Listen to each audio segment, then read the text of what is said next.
자, 오늘은 우리가 이제 중사도 할 차례인데요. 128페이지 첫 번째 단락에 보면 하사도 내용을 한 단락으로 딱 요약을 하고 있죠. 혹시 기억이 가물가물 하신 분들을 위해서 한번 128페이지 첫 번째 단락 한번 읽어보겠습니다. 우리는 주로 이 생만을 생각하며 다음 생에 대해서는 별로 관심이 없다. 그러나 우리는 이제 인간의 몸 받기가 힘들다는 것을 알았으며 죽음에 대해서도 사막도의 고통에 대해서도 어떻게 기해야 하는가에 대해서도 인과에 대해서도 알았으므로 여기까지가 하사도에서 다룬 내용들이죠. 기억이 납니까? 하사도에서 강조한 게 죽음에 대한 명상을 강조를 했고, 거기에 이제 그 지옥, 아기, 축생의 삶에 대해서 좀 아주 리얼하게 묘사를 했었죠. 그 부분은 뭐 읽지는 않고 대충 넘어갔지만 어쨌든 묘사를 했었고, 그 다음에 귀가 뭔지 이야기했었죠. 했었고, 인과에 대해서도 이야기했습니다. 인과는 연기와 연관지어서 생각을 해야 된다, 이런 이야기 했었고, 그 다음에 업과 윤회는 어떤 인도의 고유사상, 요즘 우리가 쓰는 표현을 하면 힌두교의 고유한 사상인데, 사실 힌두교라는 말은 인도 사람들은 안 쓰는 말이죠. 인도는 그냥 자기네들 생각이 그런 거지 힌두교라고 딱 자기네들을 규정하지는 않아요. 근데 이제 밖에서, 인도 밖에서, 인도가 워낙 사상적으로나 이런 게 독특하니까 힌두교라고 이름 붙이는 겁니다. 그런 인도만의 고유 사상이 업과 윤회는 인도의 고유한 사상이다. 그런데 부처님도 인도 사람이니까 그것을 부처님은 재해석했다. 부정했다기보다 뭐 윤회는 없다라든가 그런 거 없다 한 게 아니고 새롭게 해석을 했다.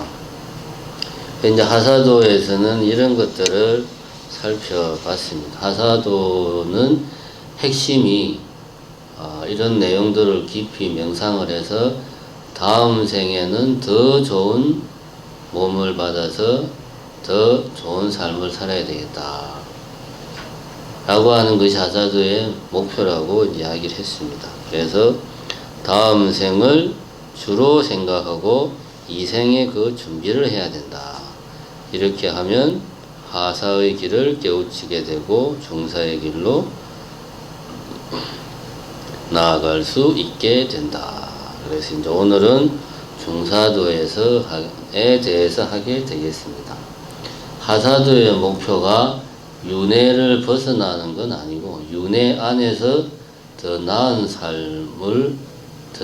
삶으로 나아가고자 하는 것이 하사도의 목표라면 중사도는 윤회를 벗어나는 게 중사도 수행의 목표가 되겠습니다. 자, 이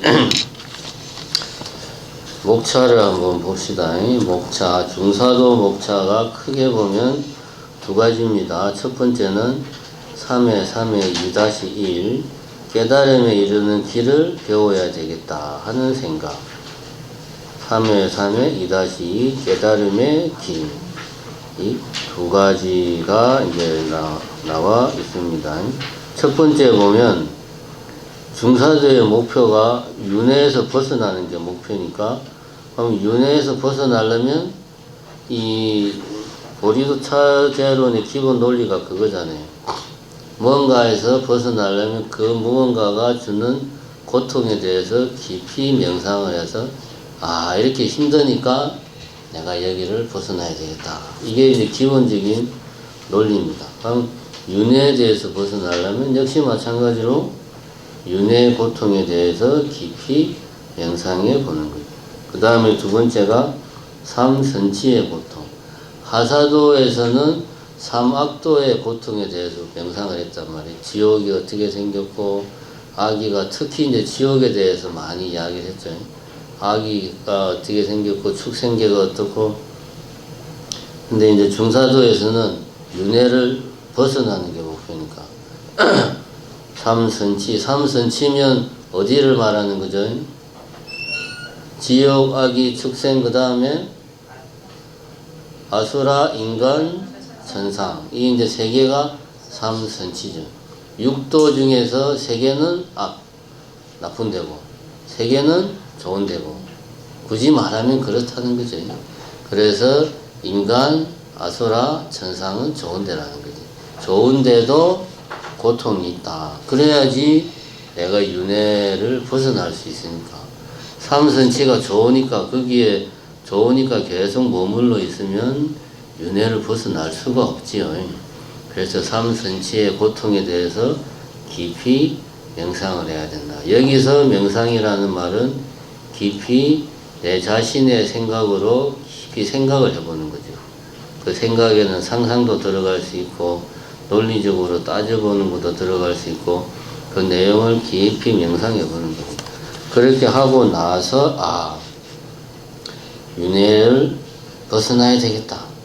다시 말해서 깨달음에 이르는 길로 내가 나가야 되겠다 라고 하는 생각이 들면 그 다음에 깨달음의 길로 가야 되겠다. 그 길이 뭐냐? 여기 이제 보면 집착으로 인한 윤회, 그리고 윤회에서 벗어나려면 어떻게 해야 되느냐. 그러면 왜 윤회하는가를 이제 설명을 하고 있잖아요. 이러이러한 번뇌들에서 내가 벗어나지를 못하니까 윤회를 한다. 그런 이야기죠.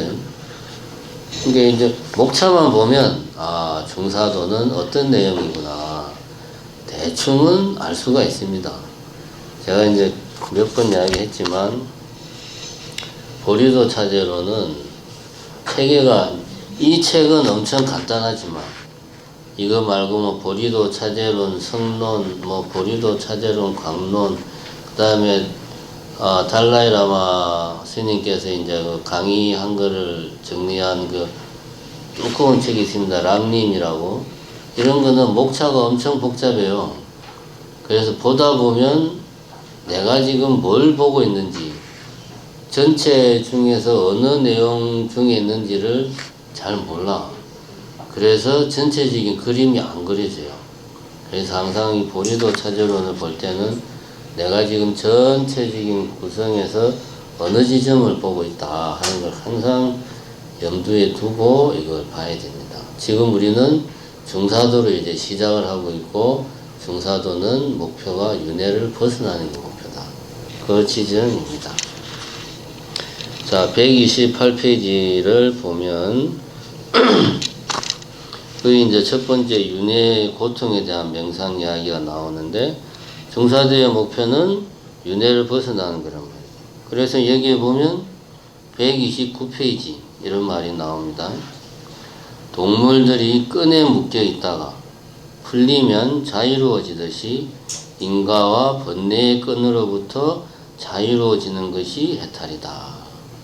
해탈에 대해서 정의를 하고 있는 겁니다. 근데 이제 이 책이 좋은 게 이런 비유들이 해탈에 대해서 어렵게 설명하지 않고 비유로서 딱 보면 이런 거구나 하고 바로 느낌으로 알 수 있게 설명을 하고 있습니다. 그러면 여기서 이야기하는 해탈은 인과와 번뇌로부터 자유로워지는 게 해탈이죠. 번뇌로부터 자유로워지는 게 해탈이다. 이 설명을 딱 해탈을 정의하고 있고, 그 앞에 나오는 이야기는 해탈하기 위해서는 128페이지 마지막 단락 보면 해탈하기 위해서는 중사의 길인 깨달음에 이르는 방법을 배워야 하는데, 그 방법은 바로 사성제와 12연계에 대해서 아는 것이다. 이제 지금부터 좀 뭔가 우리가 이제 일반적으로 알고 있는 불교 교리에 대한 이야기들이 좀 나오려고 하는 것 같죠. 그죠? 뭐 사성제 나오고, 뭐 12연계 나오고. 근데 실제로 그 내용은 안 나옵니다. 보면은. 어쨌든, 중사도의 목표는 윤회를 벗어나는 거고, 여기에서는 해탈은 곧 윤회를 벗어나는 것과 해탈은 동일한 것으로 간주를 하고 있습니다. 해탈은 인가와 번뇌의 끈으로부터 자유로워지는 것이고, 그게 바로 윤회를 벗어나는 거다. 같은 맥락으로 이해를 하면 됩니다. 우리가 대승불교를 공부하다 보면 해탈에 대해서 이해를 할 때 많은 체계에서 윤회, 더 이상 윤회하지 않는 것, 윤회를 벗어나는 것, 이거를 해탈로 설명을 많이 해요. 그것이 해탈의 전부다 라고 이렇게 설명을 하는 책들도 많거든요. 근데 이제 우리가 이거는 이렇게 생각을 해야 돼요. 해탈과 윤회를 동일시할 수는 있어요. 근데 해탈이 윤회로만 설명할 수 있는 건 아니다. 윤회는 해탈과 동일하나 해탈은 그 외에도 여러 가지 많은 뜻을 담고 있다. 예를 들면 뭐 멸진정이라든가 아니면은 뭐 번뇌의 종식이라든가 여러 가지 뭐 적정이라든가 다양한 각도에서 접근할 수가 있고, 그 다양한 각도 중에 하나가 윤회를 벗어나는 것, 윤회를 멈추는 것. 이것도 이제 표현이 다양한데 윤회를 멈추는 거하고 벗어나는 거하고 약간 좀 다르죠. 어쨌든 윤회라는 관점에서 해탈을 볼 수 있는 건 하나의 관점이고, 그 외에 여러 관점에서 우리가 해탈을 볼 수가 있다. 예를 들면 가나선에서는 한 생각 한 생각이 끊어지지 않고 계속 이어지는 상태가 가나선의 입장에서는 그게 해탈로 볼 수가 있죠. 이 생각 저 생각 정신이 왔다 갔다 하는 게 아니고 오로지 한 생각에 마음이 딱 집중을 해서 그 한 생각이 끊이지 않고 이어진다. 그럼 이게 해탈의 경지가 되는 겁니다. 이렇게 다양한 각도에서 해탈을, 열반을, 뭐 적정, 표현은 다르지만 설명할 수 있다. 윤회로만 해탈을 설명하는 것은 그거는 해탈에 대한 한 측면을 이야기하는 거다. 이렇게 이해를 하는 게 좋습니다. 제가 볼 때는 그렇습니다. 자, 그 다음에 여기 이제 앞에 말했잖아요. 해탈하기 위해서는 중사도의 길인 깨달음에 이르는 방법을 배워야 한다. 그것은 사성제와 십이연기다. 이렇게 이야기를 하고 있습니다.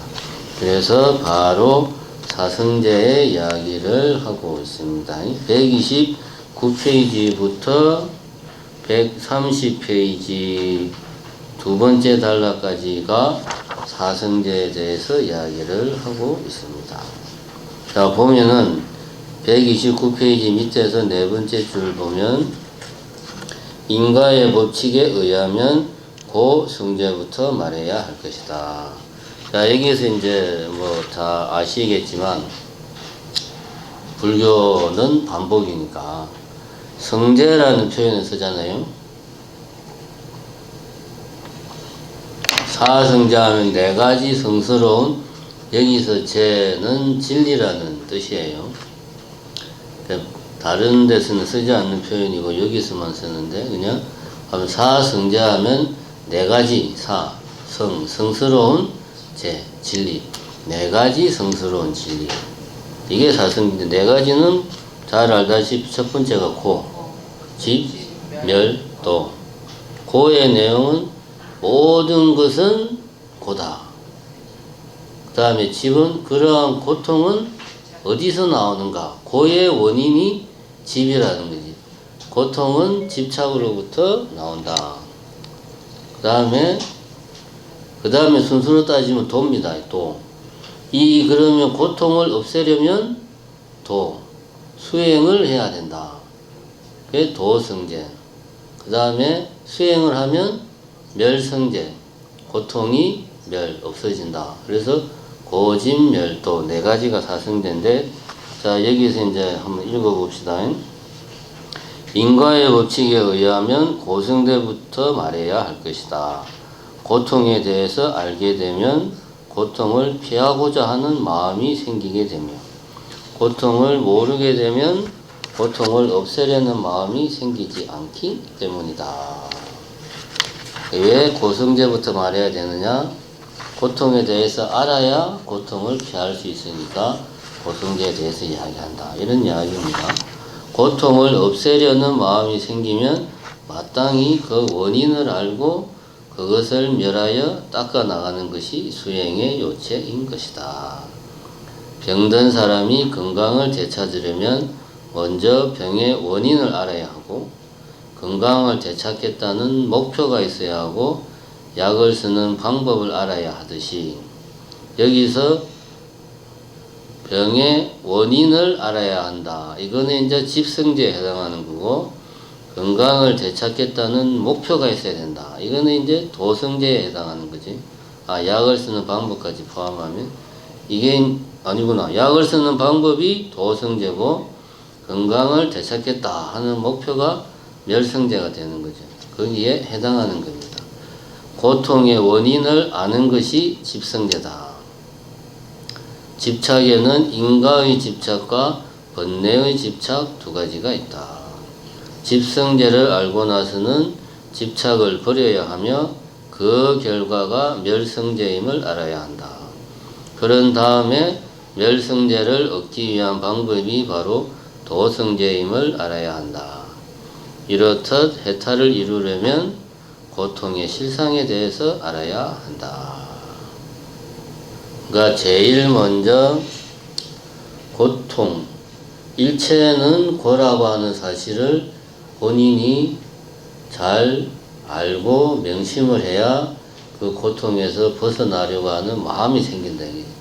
그런 마음이 생겨야지 왜 고통스러울까 생각하게 되고, 고통의 원인을 알게 되면 그 원인을 어떻게 하면 벗어날 수 있을까, 그 방법을 찾아서 방법에 따라서 수행을 하게 되고, 그러면 고통이 없는 상태에 내가 가게 되는 거다.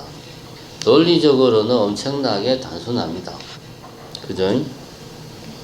자, 그럼 요게 이제 사성제 이야기를 했는데, 초기 불교에서 사성제의 고는 무엇을 말하느냐 하면, 아까 그 본문한 거에 근거해서 이야기하면 그 일체 세간 세계 일체 유심조 할 때 그 일체가 바로 고다. 초기 불교에서 고는 변화하는 것은 고통스럽다 라고 보는 관점이고, 구체적인 그 일체 대상은 아까 이야기했듯이 12입체를 말하는 거예요. 고통이라고 하는 게 예를 들면 내 앞에 있는 이 무엇, 실제로 존재하는 그 무엇이 나를 고통스럽게 하는 게 아니고, 그 무엇이 있다는 느낌, 그 12입체에서 내입체와 외입체가 있잖아.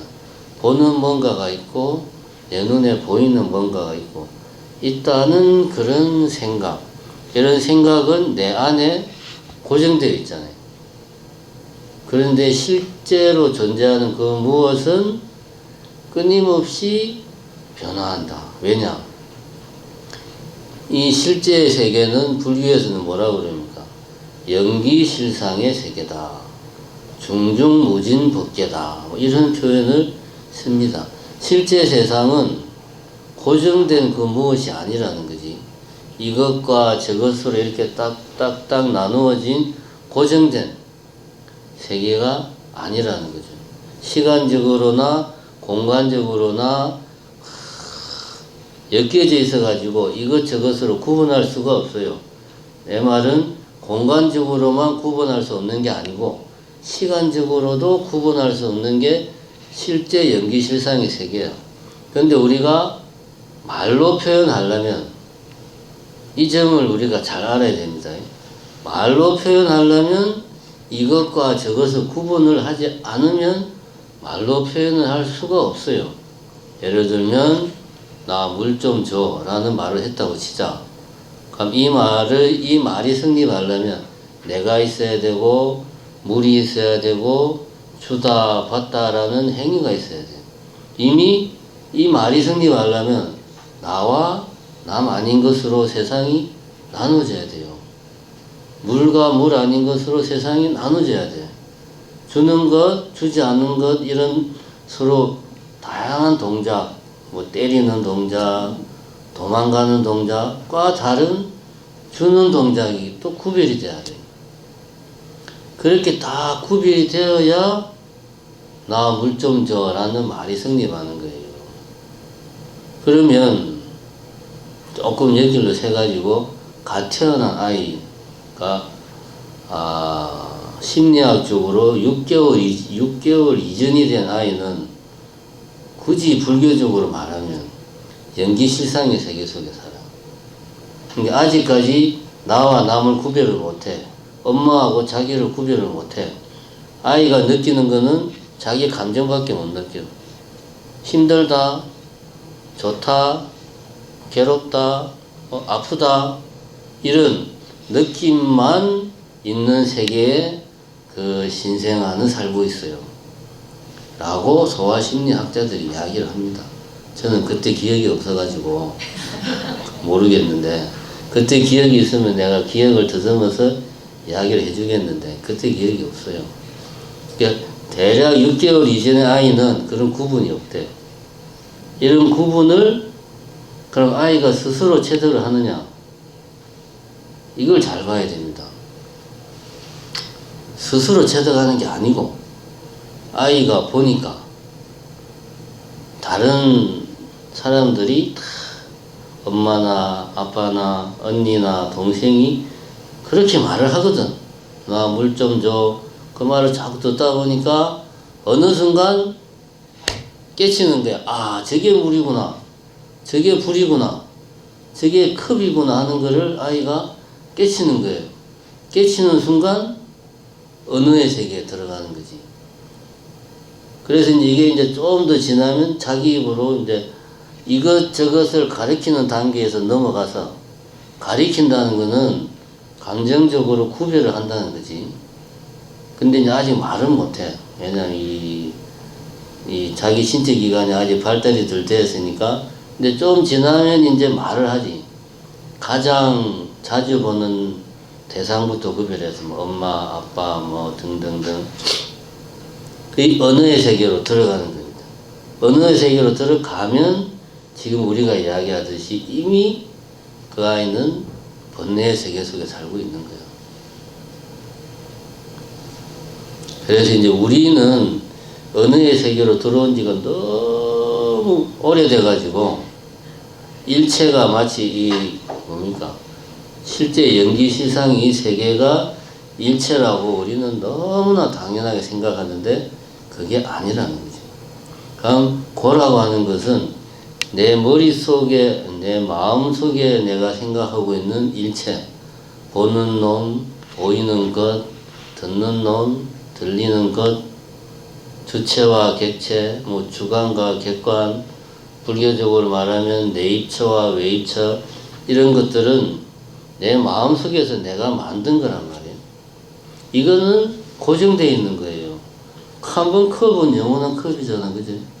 내가, 여러분들은 내 말이, 이건 무슨 말이야? 당연한 이야기를 왜 하나 그러겠지만, 내가 마음속에 컵이라는 어떤 개념, 이미지가 하나 생겼다고 치자. 자, 내가 갓난아기라고 칩시다. 어느 순간 깨쳤어. 이게 컵이라는 사실을 깨달은 거예요. 내 머릿속에 컵의 이미지, 개념이 딱 잡혔어. 근데 이게 매 순간 바뀌어봐요. 이미지는 아무 필요가 없잖아. 그죠? 그럼 뭐하러 있어, 그게. 이게 고정된 이미지가 있는 이유는 내가 뭔가 처음 보는 걸 봤을 때 요것이 컵이니까 이것도 컵이다. 뚜껑이 있지만 얘도 컵이라고 볼 수 있다. 라고 생각을 하려고 내가 내 안에 고정된 이미지를 만든 거 아니야. 그죠? 근데 이게 계속 변해봐. 아무 필요가 없잖아요. 구별할 수가 없잖아. 그래서 연기실상의 세계는 끊임없이 변화한다. 시간적으로도 그렇고 공간적으로도 그렇다. 시간적으로도 구분할 수 없고 공간적으로도 구분할 수 없다. 제가 이렇게 말하면 여러분들이 머릿속으로 상상을 하는데 여러분들이 하는 상상은 공간적인 상상이에요. 이것과 저것으로 구분할 수 없다. 이렇게 지금 다들 상상하고 있잖아. 그죠? 이거는 공간적인 사고예요. 인간은 본능적으로 모든 것을 공간적으로 사고하는 속성이 있습니다. 예를 들어서 네 마음을 내가 받아줄게 그러던가. 근데 이 말을 잘 생각을 해봐. 저 친구 마음을 내가 손으로 만질 수 있는 것도 아니고, 그지? 눈으로 볼 수 있는 것도 아닌데, 나는 너무나 자연스럽게 그 마음을 내가 마치 이렇게 손으로 잡아가지고 내 마음 안에 어딘가에 탁 넣는 것처럼 그렇게 말을 해. 공간적인 표현을 씁니다. 이거는 여러분들이 참고적으로 알아놓으면 좋아요. 인간은 공간으로 설명할 수 없는 다양한 개념들을 공간적으로 설명하는 경향이 있어요. 왜냐? 그렇게 말하면 모든 게 쉽게 이해가 되니까. 근데 인간은 시간적인 사고가 잘 안 됩니다. 그래서 시간적으로 구분한다는 게 잘 머리에 안 들어와. 그 말은 과거, 현재, 미래로 이렇게 나누어질 수 없다는 거죠. 연기실상의 세계에서는 과거도 없고 현재도 없고 미래도 없어요. 근데 이게 가만히 생각해 보면 맞는 말인 게, 우리가 과거, 현재, 미래로 구분을 하려면 우선 제일 중요한 현재가 딱 정해져야 돼. 그죠? 현재가 딱 정해져야 현재 이미 지나간 현재는 과거가 되고, 아직 오지 않은 현재는 미래가 되는데, 내 앞에서 현재를 딱 정할 수 있는 사람이 있으면 나와보라고 그래요. 그럼 내 정신도 주지, 내 주고 감독은 나갈 테니까. 이거는 부처님도 못해요. 현재를 딱 규정할 수가 없어, 사실은. 그러면 과거를 규정할 수도 없죠. 마찬가지로 미래도 규정할 수 없다. 그래서 연기실상의 세계는 우리 머릿속의 세계가 아니고, 머릿속의 세계는 이겁니다. 어제 내가 자기 전에 뭐였더라? 자기 전에 예를 들어 양치를 했다. 양치를 하면서 이빨이 너무 누른데 이거 머시기 이빨 시계 하는 뭐 해야 되나? 라고 하는 기억, 그 순간이 내 머릿속에 기억으로 고정이 됐어. 내 머릿속에서는 과거가 존재합니다. 그죠? 내 머릿속에 현재는 지금이야. 석유 난로에서 가스가 냄새가 나서 목이 아픈데 계속 떠들어야 되나? 이게 지금 내 현재 내 생각이야, 지금. 그죠? 미래는 성도제일 부패를 이제 오늘 좀 있으면 가야 되는데 몇 명이 나올까? 스트레스 받네. 이게 이제 미래에 내 기억이 이미 고정돼 있어요. 근데 연기실상의 세계는 그렇지가 않다는 거지. 그러면 그 어떻게 돼 있냐? 설명할 수 있냐? 설명할 수 있어요. 설명하려면 말로 해야 되잖아. 그 말로 할 수 있는 건 연기실상의 세계가 아니에요. 말을 하려면 먼저 그 무언가가 어디로 들어와야 돼? 내 머릿속으로 들어와야 됩니다.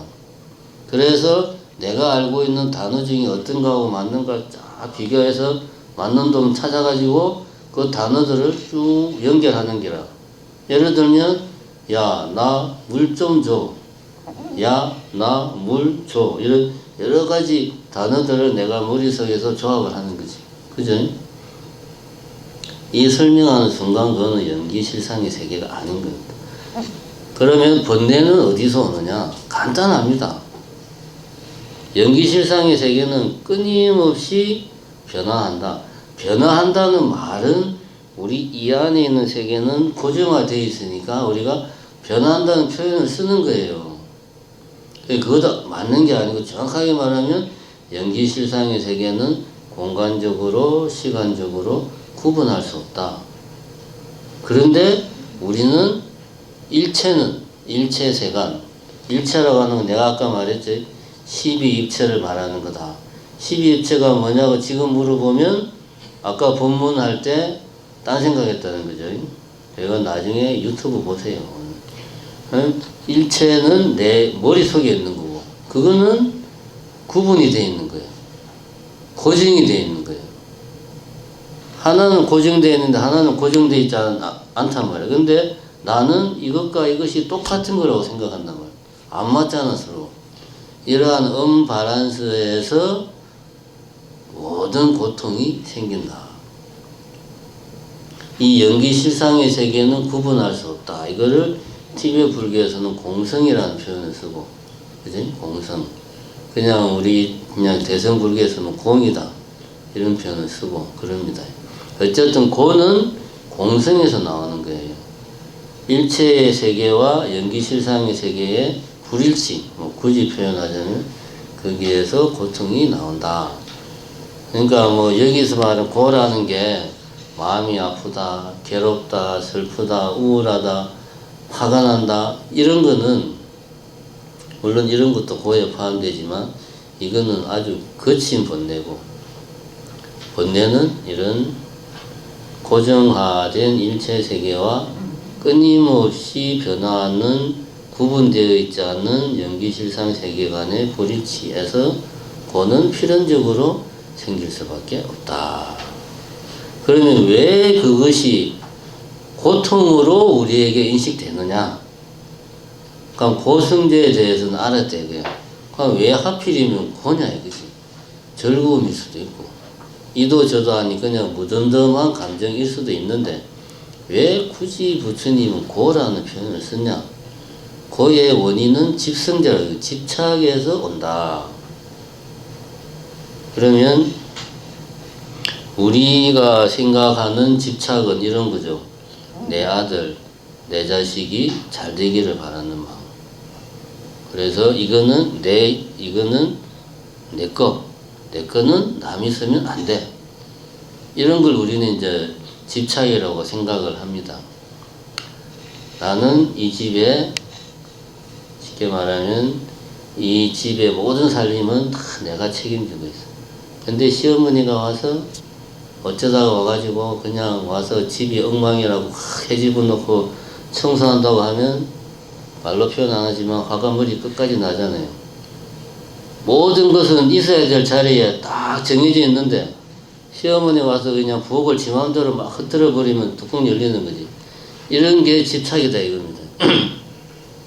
근데 여기에서 우리는 왜 고의 원인을 집착으로 받는가를 알 수가 있습니다. 자, 나는 예를 들어서 핸드폰은 여기에 있고, 책은 여기에 있고, 컵은 여기에 있고, 컵은 여러 개 있는 것 중에 어떤 컵을 주로 내놓고 딱 이 나의 세계에서는 정해져 있어. 근데 시어머니가 시골에서 올라와가지고 얘야 너는 어떻게 아직도 이런 컵을 쓰니 참 이해가 안 된다. 컵을 치워버리고 다른 컵을 꺼내. 너는 핸드폰을 부엌에다 처박아 놓으면 되겠니? 딴 데 치워버려. 뚜껑 열리는 거야. 왜 뚜껑이 열릴까? 우리가 그것이 고가 되는 이유는 아까 말했잖아요. 연기실상의 세계는 구분할 수 없는데 뭔가 집착하는 마음이 생기니까 이것을 굳이 다른 것과 구분을 해서 내 안에서 이것에 대해서 이름을 부여하고 그러는 거예요. 그러니까 일체 세계가 이것과 저것으로 구분되는 것은 결국은 집착으로 인해서 이것이 구분이 된다. 또 다른 이야기를 하자면 아까 이야기는 이제 시어머니 이야기를 한 거고, 원시 시대로 이야기를 하면 여러 번 이야기했지만 사자가 지금 나한테 달려오고 있는데 연기실상의 세계를 나는 체득을 해가지고 사자와 사자 아닌 것에 대한 구별이 전혀 없어. 어떻게 됩니까? 잡혀 죽지. 깨달아봐야 아무 소용없습니다. 그러면 죽어요. 사자를 보는 순간 어떻게 해야 됩니까?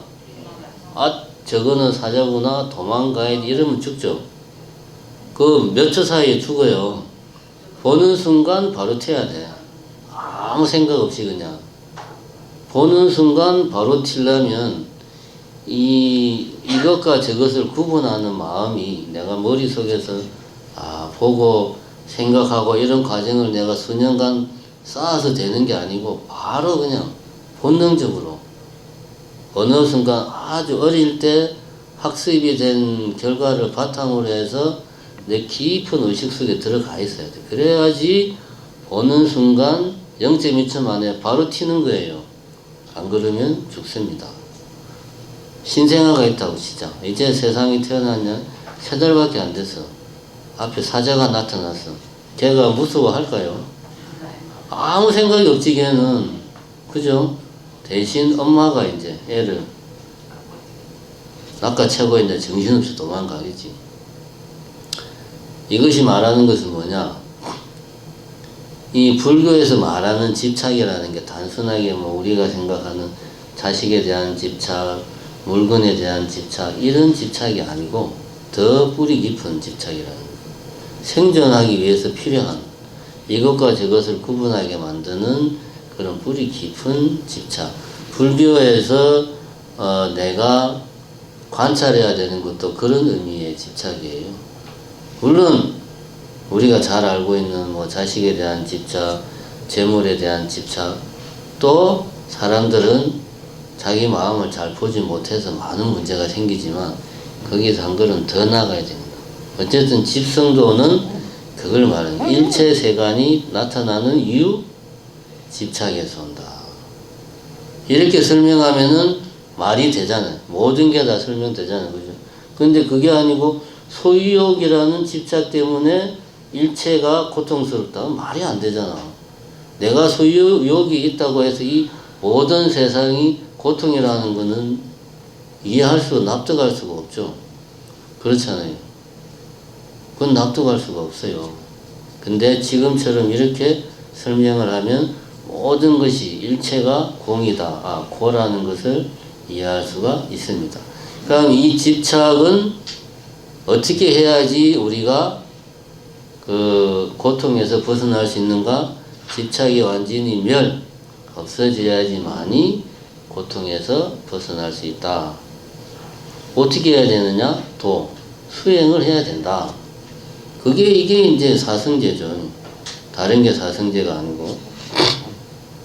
그래서 이제 첫 번째로 130페이지에 보면 윤회세계 전체의 고통을 알기 위한 방법에 6가지가 있다 나옵니다.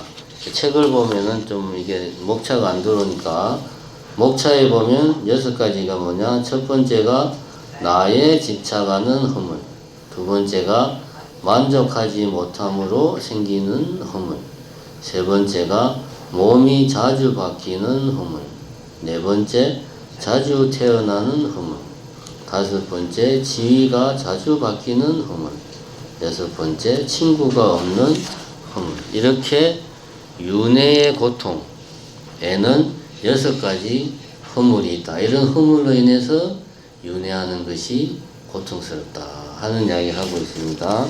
첫 번째 보면 여기 이제 왜 집착이 윤회를 지속시키는가에 대해서 다시 한번 이야기할게요. 왜 집착이 윤회를 지속시키는가에 대해서 옛날 이야기를 들어서 설명을 하고 있습니다.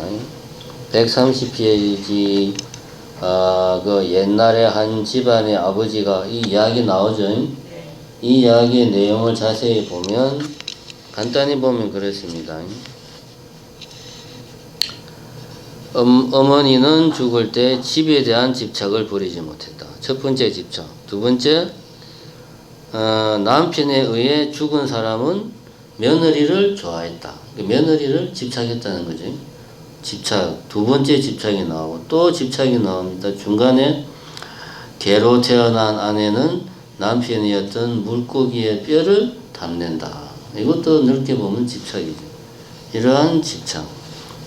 그 다음에 쭉 저 밑에 좀 다른 이야기인데 이번에는 이제 목련존자가 김다 빼게라는 사람의 전생 이야기 나오는데 이것도 이게 이제 자기 얼굴에 집착했다. 내용은 여러분들 아마 읽어보셨거나 나중에 천천히 읽어보십시오. 어쨌든 이렇게 집착하고 저렇게 집착해서 계속 다음 생에도 또 뭐 다른 모습으로 나오고 다른 모습으로 나온다. 이런 이야기. 나의 집착하는 허물. 그거를 이야기하는 겁니다. 두 번째는 만족하지 못함으로 생기는 허물. 여기는 132페이지입니다. 윤회 세계의 행복이란 소금물과 같아서 마시면 마실수록 갈증이 더 심해진다. 만족할 줄 모르면 거지와 다를 것이 없는 것이 인간이다. 이렇듯 윤회 세계의 행복이란 한낱 물거품 같은 것이다. 그러니까 여기 이제 이런 표현이 나옵니다. 만족할 줄 모르면 거지와 다를 바 없다. 이런 표현이 참 아주 좋은 표현입니다. 우리가 그냥 좀 웬만하면은 만족하고 살자라고 생각하지만 그게 잘 안 되잖아요. 잘 안 되잖아요. 제가 옛날에 젊었을 때 20대에는 뭐 아는 사람은 알지만 맨날 뭐 데모하고 방에 가고 도망 다니고 집에 뭐 형사들 찾아오고 막 이러니까 집에서는 내한테 원하는 게 딱 하나였어요. 감옥에만 들어가지. 이제 한 몇 년 안 들어가니까 그 다음에 또 노인네가 욕심이 생겨. 그전에는 내가 연락을 전혀 안 하고 살았거든. 그러니까 좀 연락 좀 하고 살자. 욕심이 좀 나가지고. 그래 내가 이제 좀 나이도 먹고 이제 해서 이제 좀 정상인의 삶을 이제 사는 순간부터 추석이나 명절 때 집에 내려갔어요. 그러니까 이제 노인네가 또 욕심이 생긴 거야. 네가 번듯한 대학까지 나왔는데 그래도 네가 공부가 딸리냐 머리가 딸리냐 남들 다 취직하는데 너는 왜 취직을 못하냐. 또 이제 그래 내가 그것까지 내 지연제가 많은 놈이라 취직해야지. 취직하면 될 거 아니야. 그래 취직을 했어. 취직을 해가지고 명절 때 집에 내려가면은 노인네가 뭐라 그런지 압니까? 내가 원하는 거 다른 거 없다. 결혼만 하면 내가 진짜 네 형도 잘 살고 네 동생도 잘 살고 네 누나는 정말 집에 때 되면 뭐 바리바리 갖다 주고 걱정이 없다. 네만 결혼하면 내가 세상에 걱정이 없다. 그거는 내 마음대로 안 된다. 내가 취직까지는 어떻게 해보겠는데. 그래 나중에는 뭐 장가 안 간다고 사람을 절절 볶는 거요. 그래가지고 뭐 소개팅을 해라, 뭐 선을 봐라, 뭐 그냥 이게 사람이 만족할지 모르는 동물입니다. 사람이 보면. 근데 이런 표현이 보면 만족할지 모르면 거지와 다를 바 없다. 거지가 다른 게 거지가 아니라는 거지. 여러분들도 우리 노친냐고 똑같잖아. 자식에 대해서. 젊었을 때는 노친애가 그렇게 나오면 치고받고 싸웠는데 나이가 먹으니까 차마 그렇게 못하겠더라고. 그래서 다 들어줬는데 이게 한계가 있는 거야. 결국은 내 미천 다 드러내고 탈탈 틀리는 거예요. 노친애 욕심 앞에서.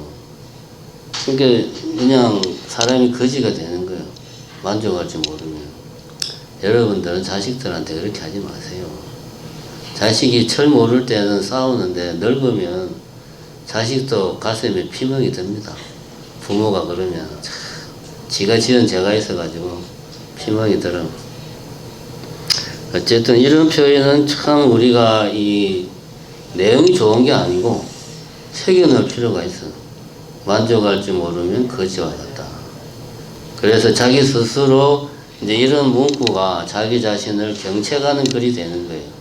내가 계속 뭔가에 대해서 만족하지 못하고 누군가에 대해서 만족하지 못할 때 이런 문구를 내가 떠올리면 자기의 어떤 그 브레이크 없는 욕망의 질주에 내가 브레이크를 그나마 걸 수 있는 거죠. 이런 표현은 가슴속 한 구석에 딱 새겨놓을 필요가 있습니다. 그 다음에 몸이 자주 바뀌는 허물. 이 윤회를 자주 하니까 이제 몸이 자주 바뀐다. 그 다음에 자주 태어나는 허물. 이건 뭐 다 같은 이야기입니다. 여기까지 뭐 지위가 바뀌는 허물 쭉 다 같은 이야기입니다. 친구가 없는 허물.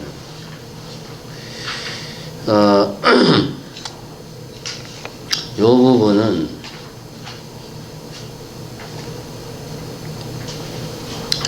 우리가 이제 지금까지 이 내용을 보면서 몸이 자주 바뀌고 자주 태어나고 지위가 자주 바뀌고 하는 허물이 있다 라고 하는 이야기들을 어떻게 우리가 이거를 받아들여야 되는가. 이건 이제 윤회하는 거를 내 스스로 전제를 해야 됩니다. 윤회를 하게 되면 내가 내 기준을 봐서 좋을 때도 있고 안 좋을 때도 이게 끊임없이 반복된다는 거지. 이게 지위가 높을 때도 있고 낮을 때도 있고 뭐 이런 식으로 그렇게 이해를 해야 되는 거지. 항상 이렇게 뭐 된다는 건 아니고 윤회 자체는 계속 끊임없이 내가 빙글빙글 돈다는 거거든요. 그 안에서 오르락 내리락 한다는 거지. 그거를 내가 마음속으로 깊이 생각을 해보라는 겁니다. 예를 들면은 뭐 옛날에 잘 살던 생애 내 모습도 생각해보고 정말 힘들게 사는 사람들의 모습을 보고 저것이 언젠가의 내 모습이었을 수도 있다. 또 이런 생각도 해보고 이것이 끊임없이 여러 가지 모습을 내가 취한다. 그런 생각을 하다 보면 사람이 어떤 생각이 드냐면 이렇게 윤회 속에서 참 굳이 살아야 되나? 피곤하다. 벗어나고 싶다. 이런 생각을 하라는 거죠. 이제 쉽게 말해서. 그 다음에 친구가 없는 허물 뭐 이런 이야기를 합니다. 그래서 이 부분은 글쎄 잘 모르겠네요. 이게 왜 보통 이런 일반적인 대선 경전이나 초기 불교에서 이런 이야기는 안 나오는데 이게 왜 나왔는지 모르겠네요. 사람은 누구나 혼자일 수밖에 없다. 병들어 고통받거나 죽는 순간에도 모든 것을 혼자 겪을 수밖에 없다. 그 누구도 대신해 줄 수 없는 것이다. 뭐 이제 이런 이야기를 합니다. 근데 이거는 좀 다른 각도에서 이해를 할 필요가 있습니다. 뭐냐 하면 아까 이야기했지만 일체가 세계라고 그랬잖아요. 일체는 내가 느끼는 세계입니다. 그리고 그것은 나에게만 유일한 거예요. 일체 유심전은 우리가 나와 당신이 같은 뭔가를 보고 있다고 해서 그것이 같은 거냐 하면은 그게 아니라는 거지. 극단적인 표현을 쓰면 이 지구상에 100명의 사람이 있으면 각자의 마음속에 서로 다른 100개의 세계가 있는 거예요. 그럼 우리는 지금 서로 다른 세계 속에 살고 있는 거예요. 일체가 그런 의미잖아. 서로 다른 세계 속에 살고 있기 때문에 궁극적으로 사실은 그 친구라는 것은 불가능하죠. 왜냐? 사는 세계가 다르니까. 비유를 들자면 연기실상의 세계는 마치 태평양 같은 바다로 간다면 그 위에 점점이 섬이 떠 있는 거야. 그 섬이 내 마음속에 만들어진 일체. 저기 있는 저 섬은 저기 우리 요 한의지보살 마음속에 만들어진 일체는 저기 있는 섬이고, 그죠? 또 뭐 하여튼 등등등 그렇습니다. 그렇게 그 각각의 섬의 개수만큼의 세계가 있는 거예요. 그러니까 이 섬에 있는 내하고 저 섬에 있는 사람하고 친구라는 거는 서로 소통하는 선에서만 친구지 그 이상 같은 섬에서 사는 친구가 아닌 이런 관점에서 뭐 이해를 할 수 있지 않겠나. 이거는 좀 다른 이야기니까 옆으로 생각하겠습니다. 그 다음에 이 윤회의 허물을 얘기해. 삼선치의 고통. 삼선치는 육도의 세계 중에서 그나마 좋은 세계 세 가지 말하는 거 아니에요? 인간, 아수라, 천상. 그 이야기가 135페이지부터 쭉 해가지고 139페이지, 140페이지, 뭐 계속 나가네. 아닌데? 하여튼 쭉 142페이지까지 나가는데 이거를 우리는 액면 그대로 받아들일 수도 있습니다. 뭐냐? 아수라의 세계가 실제로 존재한다. 인간의 세계가 실제로 존재한다. 천신들의 세계가 실제로 존재한다.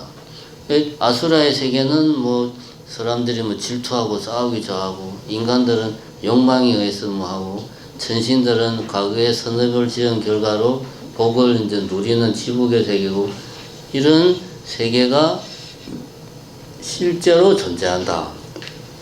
근데 그런 세계에 살다 보면 복이 다 떨어지면 다시 사막도로 떨어진다. 이렇게 이해할 수도 있습니다. 그러니까 윤회의 세계를 우리가 벗어나야 된다 라고 이해할 수도 있고, 그 다음에 다른 측면에서 예를 들면 아수라의 고통을 한번 봅시다. 아수라에게는 아름다운 여자가 많은데 이 여자들을 신들이 빼앗아간다. 그래서 아수라는 항상 신을 질투하는 고통의 불에 시달린다.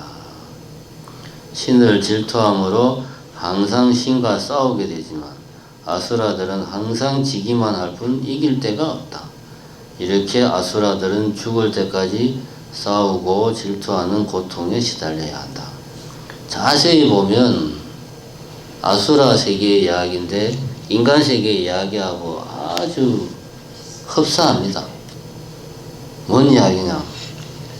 내가 뭔가 가진 게 있는 사람들, 여기서는 이제 이 아름다운 여자라고 이야기했는데, 내가 뭔가 가진 게 있는 사람들은 그것으로 인해서 시달리고 싸우고 더 많이 가지려고 하고 상대방이 많은 것에 대해서 질투하고, 하여튼 인생이 힘들어요.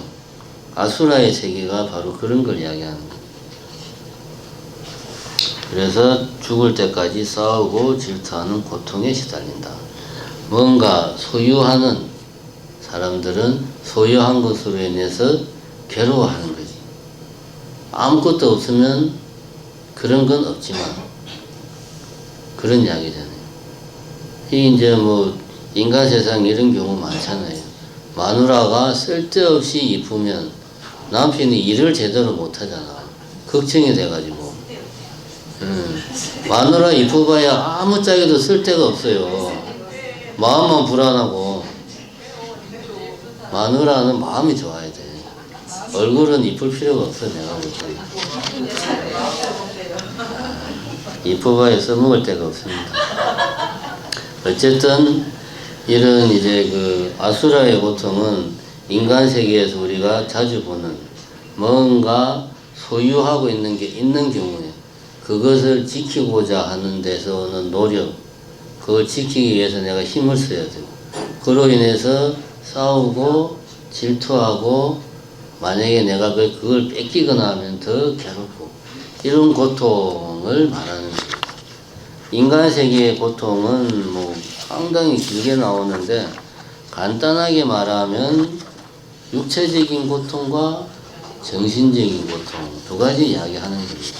육체적인 고통은 우리가 보통 인간 세상은 네 가지로 딱 정리가 되는데, 생로병사, 이 네 개가 다 고통이다.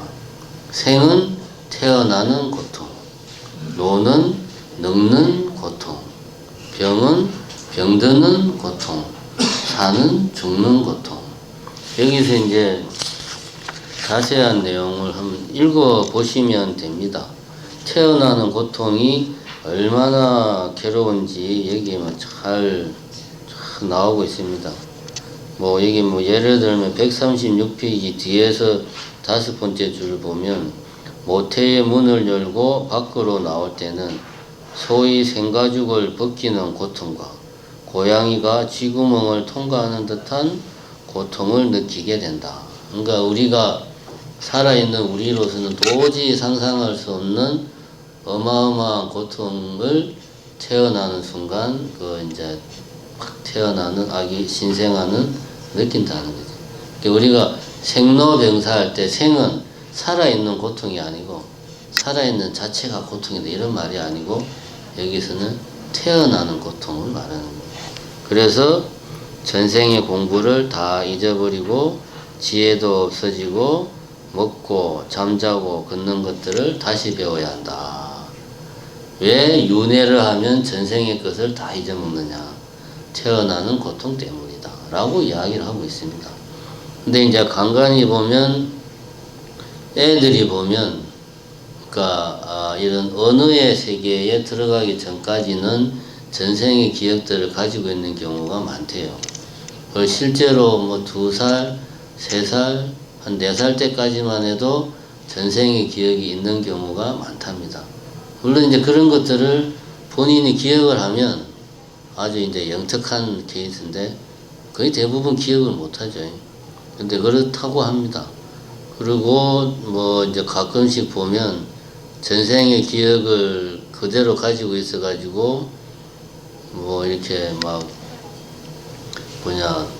그 시기 절에 찾아와가지고 여기 가면 내가 있던 방이라고 뭐 애가 와서 막 그러고 뭐 법당에 가서 뭐 기도해야 된다 해서 뭐 이런 경우를 가끔 보기는 합니다만 그런 거는 이제 어떻게 논리적으로 설명하기는 힘들죠. 근데 그런 현상이 있는 건 사실입니다.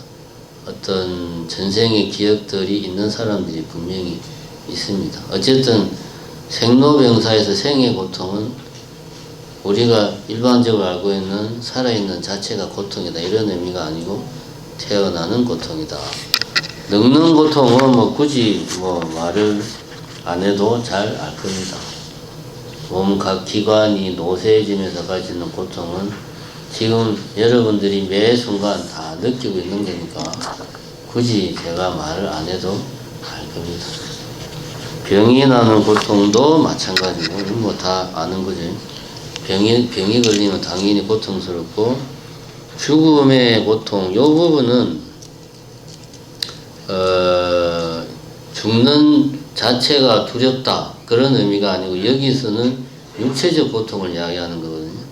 그러니까 죽는 순간 자체도 태어나는 순간이 엄청난 고통을 동반하듯이 죽는 순간도 엄청난 고통을 동반한다 라고 하는 이야기입니다. 또 요거는 이제 의학적으로도 상당 부분 규명이 된 거고 우리가 이제 이 죽음에 대해서 연구하는 책들을 보면 사람이 죽음에 임해서부터 이틀 내지는 사흘 정도 그 시간 동안 상당히 살아서 겪어보지 못한 고통을 느낀답니다. 그거는 이제 저는 당연히 모르죠. 전생의 죽음에 대한 기억이 없어가지고 모르니까 어쨌든 그렇답니다. 그 의학적으로 보면. 그래서 생로병사의 고통은 여기서는 육체적인 고통을 말하는 거고 그 다음에 이제 정신적인 고통 우리가 흔히 말하는 뭐 사고 팔고 그거잖아요. 애별이고 원정해고 구부듣고 막 하는 그거 이거 이제 뭐 좋아하는 이와 헤어지고 싫어하는 사람을 만나야 되고 원하지만 갖지 못하고 결국은 다 한마디로 찌르면 뭡니까? 나에 대한 집착이지. 내가 원하는 대로 내가 갖고 싶은 대로 내가 좋아하는 것만 하고자 하니까 고통스러워. 이게 이제 정신적인 고통이다. 이 보리도 차별론에 나오는 이 책의 특징 중에 하나가 이런 고통에 대한 묘사가 아주 생생합니다. 천상의 고통 같은 경우는 꼭 이 양반이 뭐 천상에 갔다 온 것 같아. 그죠? 진짜. 읽어보면, 야, 참, 대단하다. 어떻게 이렇게 문학적으로 리얼하게 쓸 수가 있을까 하는 생각이 들 정도로 이 천상의 신들이 겪는 고통들을 잘 묘사하고 있습니다. 뭐 천상의 고통은 뭐 제가 보니까 핵심은 그거더만 지금은 내가 천상의 신으로 있는데 죽는 순간 천신들은 죽는 순간 자기 다음 생의 모습이 보이니까 내가 다음 생에 지옥에 떨어지는구나. 그거를 보고 너무나 괴로워한다. 이런 이제 그러니까 좋은 시절 다 끝났다는 거에 대한 고통이죠. 이 심정 다들 충분히 이해하죠. 얼마나 괴롭겠습니까? 하여튼 자 그래가지고 이런 고통에서 벗어나려면 어떻게 해야 되는가 하면은 141페이지 마지막 단락에 보면 나옵니다. 초발심, 보리심, 공성에 의지하지 않고 명상이나 진언만으로 수행하게 되면 깨달음의 바른 길에서 벗어나 다른 방향으로 가게 된다. 그러니까 초발심, 보리심, 공성에 의지해서 수행을 해야 올바른 방향으로 갈 수가 있다. 올바른 방향이란 윤회를 벗어나는 방향이란. 그러면 그 이제 앞에 보면 141페이지 두 번째 단락이 초발심의 내용에 대해서 설명을 하고 있습니다. 그 다음 단락은 보리심을 어떻게 일으킬 것인가에 대해서 설명을 하고 있습니다.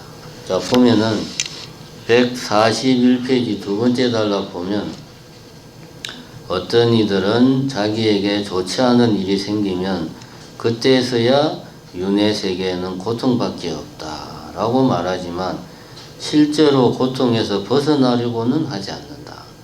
이 고통뿐인 윤회 세계에서 영원히 벗어나고 싶으면 태어나는 원인을 없애야만 하며 그 길은 깨달음, 즉 해탈을 이루는 것밖에 없다. 초발심이라고 하는 것이 다른 게 아닙니다. 초발심이라고 하는 것은 이 윤회 세계에는 고통밖에 없구나 라는 것을 이거는 티베트 불교 이야기입니다.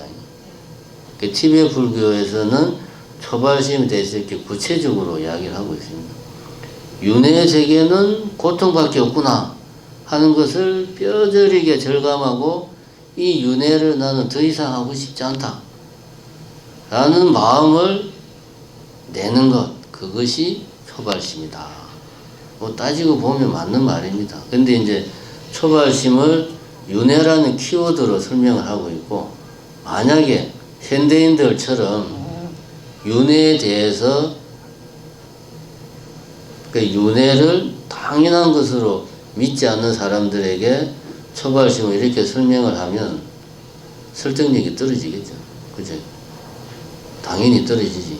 이런 설명은 티베트 사람들 같이 윤회를 너무나 당연한 걸로 생각하는 사람들한테는 가슴에 팍 와닿는데, 우리처럼 윤회를 진짜 하나? 이게 내가 죽어봐야 아는데, 이렇게 생각하는 사람들한테는 별로 설득력이 없는 거예요. 우리 같은 경우에 초발심은 이제 굳이 말로 표현하면 상기로 표현을 하죠. 부처님처럼 살겠다 라는 마음을 내는 것. 그래서 이제 우리 입장에서는 내가 생각하기에 현대인에게 초발심은 그렇게 접근하는 것이 좋다. 이 말은 종교를, 불교를 나의 어떤 삶으로 받아들이는 거지. 나의 삶으로. 나의 도덕, 윤리, 어떤 나의 삶의 지침, 그렇게 받아들이겠다. 그렇게 내가 부처님의 가르침대로 살겠다. 부처님이 살았던 것처럼 나도 그렇게 살겠다 라고 하는 이야기는 곧 다른 게 아닙니다. 불교를 내 삶의 기준으로 삼겠다는 거고, 불교로서 내 삶을 이끌어 가겠다는 그런 거고, 불교를 내 삶의 어떤 그 문화, 도덕, 윤리로 삼겠다, 그런 이야기거든요. 왜 이것이 우리 시대의 초발심으로 적절하냐 하면은, 모든 나라가 다 그런 건 아니고, 종교가 국가 권력 내지는 경제로부터 분리된 나라, 대부분 선진국이 그렇습니다. 유럽, 미국, 일본도 그렇고. 안 그런 나라는 이슬람권, 그 다음에 이슬람권, 인도, 인도는 인구가 워낙 많다 보니까 나라는 하나밖에 안 되지만 전 세계 인구의 한 뭐 7분의 1인가를 차지하잖아요. 인도 이런데 안 그런 데도 많지만 많은 선진국들은 종교가 권력, 경제와 분리되어 있어요. 이 말은 뭐냐 하면 사람들에게 그 종교가 그 삶의 어떤 기준이 되지 않는다. 문화가 되지 않는다. 종교적인 삶이 더 이상 사람들에게 어떤 자기 내면적인 강제성을 부여하지 않는 거지.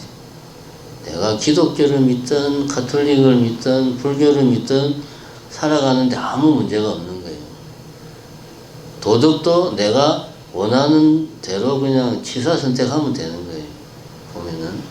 그렇기 때문에 현대에서는 불교를 어떤 내 삶의 지렛대로 삼는. 왜냐하면 종교가 그냥 신앙으로만 딱 이렇게 협소하게 정치, 경제, 사회, 문화 모든 부분에서 다 떨어져 나와서 신앙하는 행위만 딱 남은 이런 현대사회에서 초발심은 아까 말했듯이 그것은 내 삶 전체를 관장할 수 있는 하나의 그 나의 문화, 내 라이프 스타일이 되어야 되겠다라고 생각하는 게 현대 우리들에게 초발심으로는 더 적절하다. 이런 표현은 예를 들면 뭐 한 18세기 티벳 같은 데는 이렇게 말하면은 사람들이 그냥 가슴에 팍 와닿겠지. 근데 지금은 좀 아닌 것 같다. 이런 생각이 들고. 그 다음 단락에 보면 깨달음을 얻고 싶은 마음이 있으면 반드시 보리심이 있어야 하며 보리심을 일으키기 위해서는 반드시 동정심이 있어야 하며 동정심을 일으키기 위해서는 모든 중생들을 자기 어머님과 같이 볼 수 있는 마음이 있어야 한다. 보리심은 이제 자비심을 말하는 거죠. 보리심을 일으키기 위해서는 동정심이 있어야 된다. 이 말은 순서대로 보면 깨달음을 얻으려면 보리심이 있어야 되고 보리심을 일으키려면 동정심이 있어야 되고 동정심을 일으키려면 엄마와 같은 마음이 있어야 된다. 엄마와 같은 역을 하면 엄마와 같은 마음을 가지면 살아있는 중생들에 대한 동정심이 생기고 동정심이 있으면 보리심이 생기고 보리심이 있으면 깨달음으로 갈 수 있다. 이렇게 또 말을 할 수가 있습니다. 이건 무슨 이야기냐? 보리심은 저절로 생기는 것이 아니다. 자비심은 저절로 생기는 것이 아니다. 탐욕은 내가 노력하지 않아도 자동으로 생겨요. 그죠? 굳이 말 안 해도 여러분들이 매일매일 느끼고 있잖아. 사람은 쾌락에 약한 동물이야. 유혹에 너무 잘 넘어가. 왜 그럴까? 원래 그렇게 만들어져서 그래요. 그건 뭐 고민할 필요가 없습니다. 그런데 자비심은 가만 놔두면 모든 사람들이 자비로운 인간이 되냐? 아닙니다. 절대로 아니다. 자비심은 노력을 해야 된다. 근데 그나마 인간이 자비로운 마음을 가지기 좋은 조건이 우리 엄마의 심정이 되었을 때 자비로운 마음으로 갈 수 있는 그런 하나의 그 좋은 조건이 된다. 그런 이야기죠. 이거는 또 이렇게도 이야기할 수가 있습니다. 우리가 아까 12입체 이야기를 했잖아요. 일체와 연기 실상의 세계가 분리되어서 거기서부터 모든 고통과 번뇌가 발생한다. 이렇게 이야기했는데 12입체는 또 들여다보면 내입처와 외입처로 나누는 거거든. 보는 놈과 보이는 대상으로 나누는 거예요. 그 두 가지가 다 사실은 내 마음속에서 일어나지만 그러면 나는 보는 주체고 저것은 보이는 대상인 거지. 그러면 저것이 볼펜이나 컵이면 물건이니까 별 문제가 없는데 저것이 사람이야. 근데 12입초로 인식을 하다 보면 저것도 대상이에요. 사람이지만 대상이에요. 나와 같은 보리심의 핵심은 그거거든요. 동정심의 핵심은 나와 같은 사람이다 라는 마인드가 깔리는 건데, 12입처가 우리는 태어나면서부터 세상을 인식하다 보면 나도 모르게 99.999% 12입처가 내 마음속에 생기버리는데, 그렇게 되면 외입처는 대상으로 되는 거예요. 대상은 내가 아닌 것이거든. 나는 내가 느끼기에 나는 기뻐하고 슬퍼하고 화도 내고 우울해하고 사랑하는 그런 이제 피가 끓는 하나의 그 인간인데, 저것은 대상이에요. 내가 인간으로 보려고 노력하지 않으면 나도 모르게 대상화시키는 거지. 대상화시키는 거지. 그래서 사람을 사람으로 안 보는 거지. 사람을 사람으로 안 보는 거지. 우리가 인간사회에서 벌어지는 많은 일들은 사람을 사람으로 생각하지 않고 대하기 때문에, 뭐로 본다? 사람을 점원으로 보는 거예요. 사람을 카운터 여직원으로 보는 거죠. 사람을 운전기사로 보는 거예요. 운전기사로 만약에 간주를 하면 내 앞에 있는 저 뭔가는 사람이 운전만 잘하면 돼.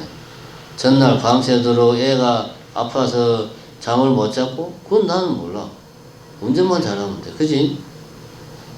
카운터 여직원 있는데, 카운터 여직원은 계산만 잘하면 돼. 그죠? 나이를 먹어서 내지는 갑자기 백내장이 와서 눈이 침침하다? 그건 나는 모르는 일이야. 그건 지사정이고, 그죠? 대상화시키는 거예요, 이게. 이게 대상화시키는 거예요. 이게 자비심의 가장 큰 적이에요. 사실은 우리의 인식활동 내면에 우리가 탐욕스러워질 수밖에 없는, 우리가 자비심과 멀어질 수밖에 없는 요소가 이미 깔려 있습니다. 대상화시키면, 왜 대상화시키는데 아까 말했잖아. 집착하기 때문에. 왜 집착하는데? 가지고 싶으니까. 소유하고 싶으니까. 그죠? 자비심은 그 반대로 가야 되거든. 소유하는 게 아니고 집착하는 게 아니고 나와 같은 사람으로 생각하고, 이렇게 생각했을 때 거기에서 동정심이 나오고 자비심이 나오는 거예요.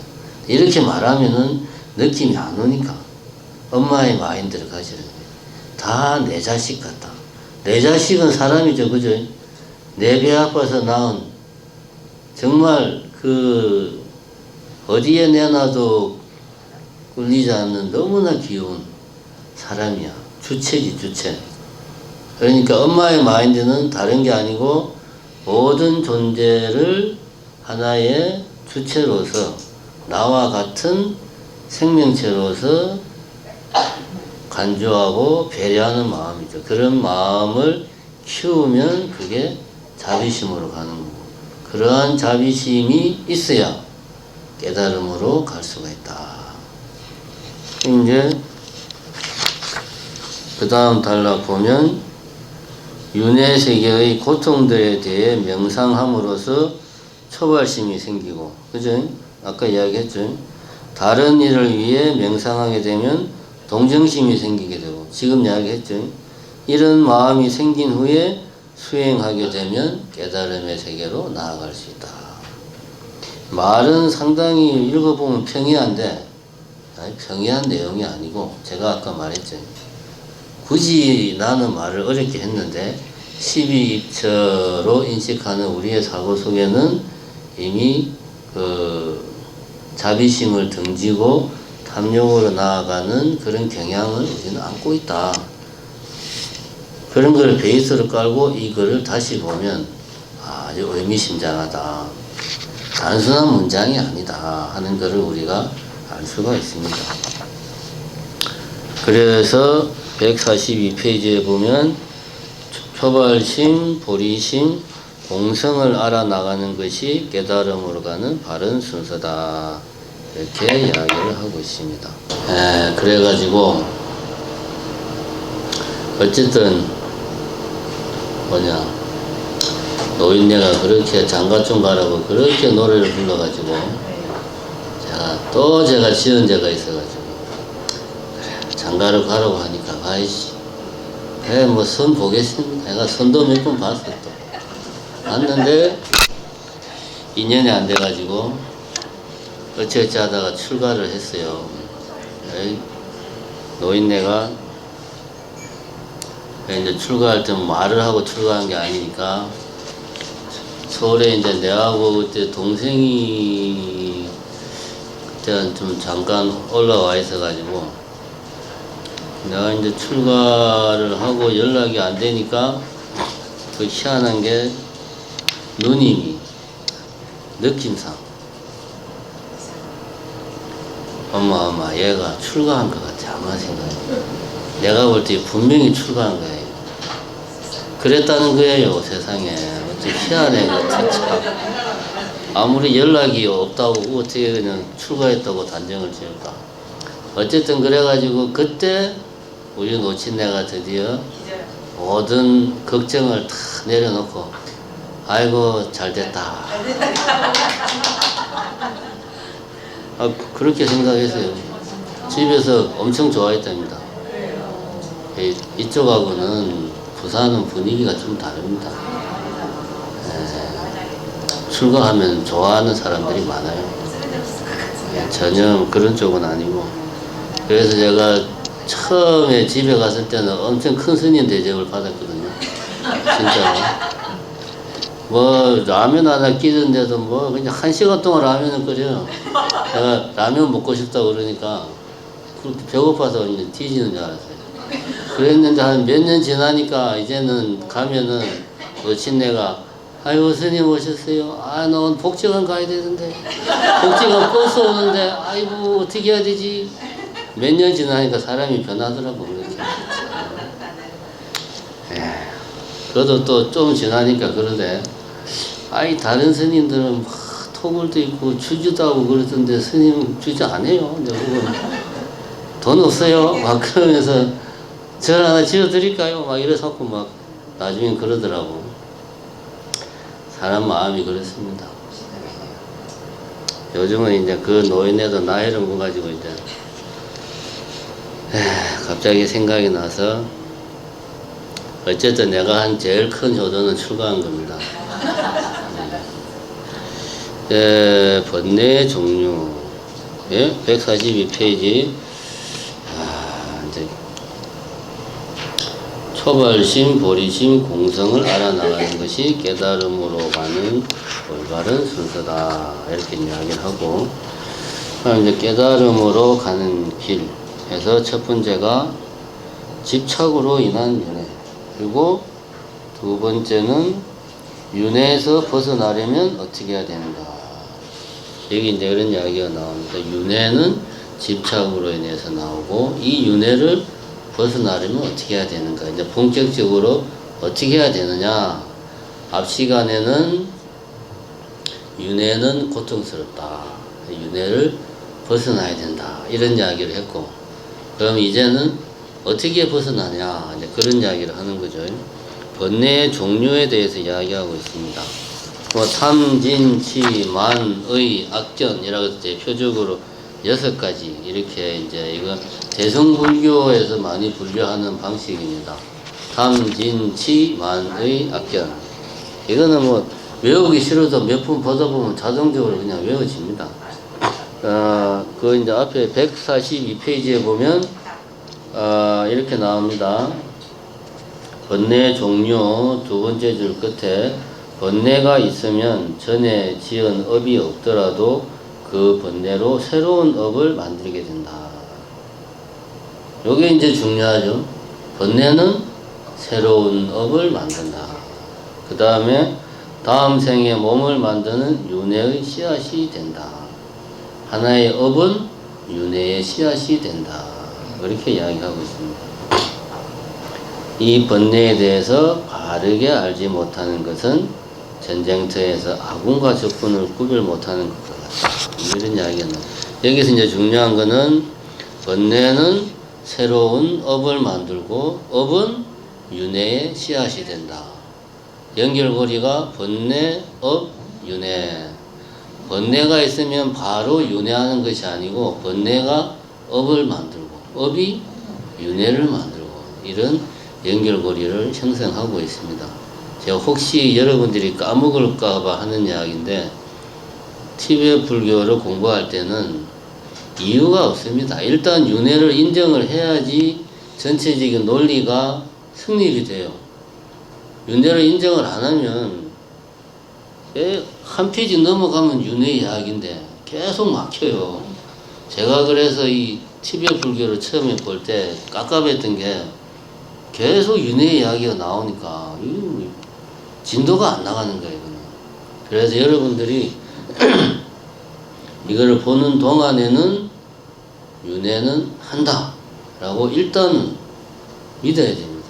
그러고 나서 윤회에 대해서 스스로 곰곰이 생각하는 것은 그 다음 문제고. 자, 그러면 번뇌는 이제 6가지 근본 번뇌와 20가지 수번뇌가 있다라는 말이 나오지.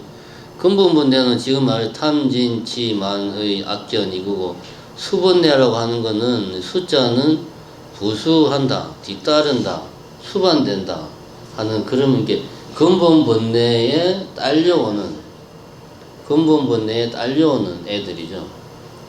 그러니까 얘들은 자기 혼자 생기지는 않는데 근본 번뇌에 따라서 이렇게 같이 오는 수반되는 번뇌, 그래서 수번뇌라고 이런 표현을 씁니다. 요 말만 놓고 보면 수번뇌가 뭔가 모르겠는데 얘는 이제 부수되는, 뒤따르는 번뇌다. 탐은 우리가 잘 알고 있는 탐진치 삼도 갈 때 그 탐입니다. 그죠? 진은 역시 탐진치 삼도 갈 때 진입니다. 탐과 진은 다 치, 무명에서 나오는 거죠. 무명은 어리석음, 무지. 여기서 무지라고 하는 것은 내라고 할 만한 것이 없다라는 사실을 알지 못하는 무지, 알지 못하는 데서 오는 것이 탐심과 진심이라는 거죠. 내가 있다는 잘못된 생각에 뿌리 깊이 박혀서 욕심을 내고 화를 내는 거죠. 그러니까 우리가 이제 진심을 가만히 놓고 보면 우리가 언제 화를 내는가 본인이 한번 잘 생각해 보면 내가 화를 내는 경우는 크게 보면 두 가지예요. 그것도 사실은 한 가지인데 첫 번째는 내 뜻대로 안 될 때. 이제 텔레비 그만 보고 네 방 가서 공부해라. 게임 1시간만 하라고 했으니까 1시간 지났으니까 공부해라 하고 이야기를 했는데 자식이 말을 안 들어. 그러면 아이고 우리 자식이 말을 안 듣네요. 너무나 기분이 좋아요. 이런 사람 없죠. 화가 확 나죠. 왜 화가 나냐? 내 뜻대로 안 되니까 화가 나는 겁니다. 그 다음에 이런 경우죠. 내가 여직원인데 나도 4년대 대학 나왔고 쇠가 빠지게 공부해가지고 힘들게 취직을 했어. 취직을 했는데 맨날 내한테 커피 타라, 회사에서는 치마만 입어라, 회식 가면은 옆에 있는 50 넘은 부장이 사람을 더듬지를 않나. 이거 뭐 사람을 사람 취급을 하네. 그런 부장이 이제 아침에 출근하면 내를 딱 보고 하는 말이 그거야. 야, 커피 타와. 속에서 화가 팍 일어나죠. 이 화는 일종의 넓게 보면 자기를 지키고자 하는 그런 욕망에서 나오는 화입니다. 내 뜻대로 뭔가가 안 될 때, 내지는 내가 공격받을 때 우리는 화를 냅니다. 이 화라고 하는 것은 사실 복잡한 사회에서 화는 별로 쓸모가 없어요. 화는 사실은 언제 필요하냐면은 원시시대, 수렵을 할 때. 사실 그럴 때 화가 필요. 사람이 화가 나면 어떻게 되냐 하면 몸 전체가 긴장이 되고 모든 것들이 힘이 넘치고 빨라져요. 동작이 재빨라져. 그러고 빨리 보고 빨리 캐치하고 빨리 판단해. 이런 것들은 결국 화를 내는 거는 위급한 상황이나 내지는 내가 뭐 예를 들어 사냥을 할 때 공격을 한다. 내지는 도망을 간다. 이럴 때 사람이 이제 이런 분노의 감정, 지금 우리가 이 현대사회에서는 분노라고 말하지만 이런 감정은 위급한 상황에서 빨리 벗어나거나 아니면 나에게 중요한 뭐 먹이를 잡는다거나 이런 상황에서 필요한 것들이었어요. 대신에 현대사회에서는 내 앞에 먹이가 있다거나 내가 위기 상황이라고 할 때 화를 내는 것보다는 이것을 어떻게 서로 이렇게 소통을 통해서 내 입장을 관철시킬까가 현대사회에서는 더 중요해요. 근데 이제 과거에는 원시시대는 그런 게 필요 없었죠. 화가 나면 되니까. 그러면 모든 에너지가 넘치고 내 동작이 빨라지니까. 그래서 사람들이 화를 냈는데 현대사회에서는 화는 그렇게 적절한 감정이 아니다. 그래서 10년 공부 도로아미 타불이라는 말이 있잖아요. 그게 이제 이 말이 나온 거는 뭐 개성 근교에 아주 덕이 높은 수행이 깊은 스님이 살았는데 황진이가 야 네가 공부를 했으면 얼마나 했냐, 내가 너를 한번 잡아드리겠다 해가지고 아는 이야기죠. 이거 몇 번을 찾아갔는데 이 스님이 끄떡을 안 하니까 천하의 황진이가 꾀를 써가지고 비가 오는 날 이제 속옷도 안 입고 위에 이제 다 비치는 옷만 입고 뒤로 홀딱 맞고 가니까 그 스님이 고마 그냥 홀딱 넘어가가지고 10년 공부 도라미 타월이다.